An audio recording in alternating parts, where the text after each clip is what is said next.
9 years ago. 9 years ago. Feels like generations on one hand, and yesterday. I was actually in New York, and for the first week, 2 weeks, 3 weeks after, everyone's nice in New York. I'm from New York. No one's nice in New York, right? And the people, you walk down the street, people bump into you, and they don't even look back. Forget about saying they're like, excuse me, or they're sorry. They just continue, right? New York has that energy of just, doing that. Afterwards, people actually said hello to you. People actually, they were nice, and there's this energy about it. A few months later, things were almost back to normal. Almost back to normal, the way it was before. And we have these reactionary periods of things maybe being different, and then we go back. We go back to who, unfortunately, who we are. And when we have these things that happen in the world, like an oil spill, even if it's a natural disaster, we have to collectively understand and learn from it that it's a mirror to the decisions we make that specifically cause an effect on others. Whether it's because every seed that we plant, every action that we do plants a seed, and a tree eventually grows, and a plant eventually grows. The problem is it takes time between the planting of the seed and the plant that grows. And the natural thing of people is to, let's go find the fault. Let's go find who's at fault, as opposed to, what could we do about it now, and how could we actually see some good, or what could we do about it? The energy a lot of times is focused on the fault, as opposed to focusing on solutions, focusing on what potential good can come out of it. It reminds me of a story. The king once was going on the river, and he was fishing on the river, and his ring, the seal, fell into the river. And the river, there's snapping turtles, piranhas, all these kind of dangerous type of fish in the river. And so he takes all his advisors and he says, if you jump into the water and bring me back the seal, I'll give you whatever you want. My father gave it to me, who gave it from his father, all the way. It's been in our family for generations. Whoever gets it to me, I give them whatever they want. And everyone's standing still. They don't exactly want to jump into the river because it's dangerous. Suddenly someone jumps into the river, swims around, this and that, comes out with the seal, and he's all bloodied up. The piranhas got to him, the turtles got to him, the barracuda, everything got to him. He's bloodied up, and he has, all kinds of markings and this and that, and he's full of blood. And he gives the seal to the king, and the king says, okay, what can I get to you? I said, I promised whoever gets it to me, I give them whatever he wants. And he says, I just want to know who's the person who threw me into the river. And,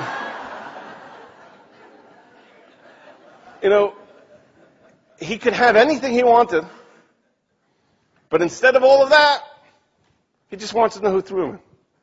And, it's, on one hand it's a joke, but on one hand it's sort of the reality. We spend energies on things that, first of all, we can't control. It was already done. We could get angry at something that was done, or figure out what can I do from here. And we spend a lot of time and effort on things that we can't control, or in the big scope of it doesn't really make a difference. I was watching, it's not as big of a sport as when I grew up. I grew up in Israel, and soccer was huge there. So I'm watching Saturday, I'm watching U.S. against Ghana, very frustrating, right? And I've been watching, I have 20 people in my house every morning during the World Cup. And it's very frustrating. You scream and shout, and you can't believe that they miss shots that you know that if you had you could put it in. And occasionally someone blurts out some choice words for the players or for the ref. And I've actually seen, sometimes people throw stuff at the TV because they get really angry. But, that's also a metaphor. Because nothing that we could do watching or even at a sporting event could actually change the outcome. But somehow if we scream loud enough, or if we curse the ref and his grandmother enough, somehow it's going to change the outcome. Or if we're stuck in traffic, right? We're stuck in traffic and we get really upset and we honk. Somehow that's going to move the car in front of us and the car in front of them and the 100 cars that's all the way in front of the line, somehow move them faster. It's just not going to happen. All that is, obviously in the big scope of things, there is, probably something that could change there. But we also spend time and energy on the things that occur in our life that we don't have control over. When there's situations or we're job interview, and we do what we can and it's over. And then we're stressed out. What they're going to say, what they're not going to say, or is it a yes, is it a no? Or we're put in situations, in court. Once we've done the maximum, which is where we have to spend the energy, spending the energy worrying about something, getting stressed out about something that's not in our control, we have to ask ourselves one important question. What can I do now? And usually there's two choices.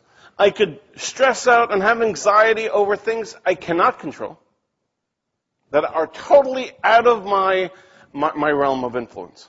Totally out of my realm of influence. I could do that, or there are things that I could do, what inside me could be different, and maybe become a bit different, and maybe energetically influence things. Or maybe if I share today, that energy could affect. Or I could be just home, being a victim, how this universe somehow put me in this situation.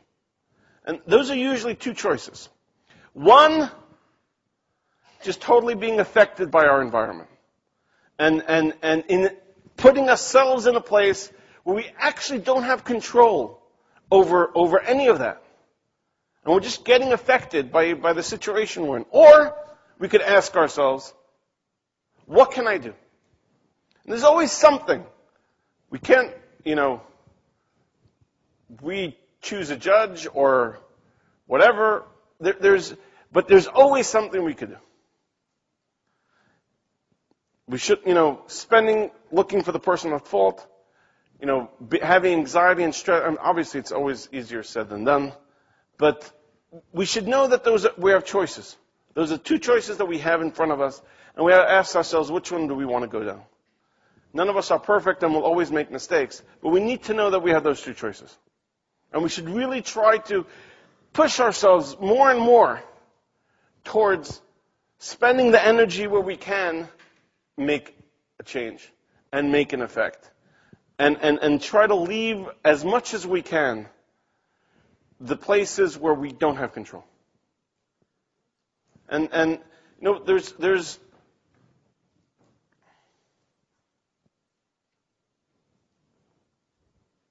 it's genius, the iPad has all my thoughts but I also have ADD, so my brain sometimes just leaves me and I need to refocus. But we spend so much time and energy on X 5%, 10%, 20% on things that are in our control. And then we spend the things that are. And it's really a choice. It's not, no one's here to tell us, I'm not here to tell you, you need to do this, you need to do that. But just know that we're making a choice. And those are the two choices in front of us usually. And then a lot of times we choose things without knowing that we're making a choice. We just think that it's part of nature to be stressed and anxious about things. It's just part of what it is. And it doesn't have to be. We could just totally move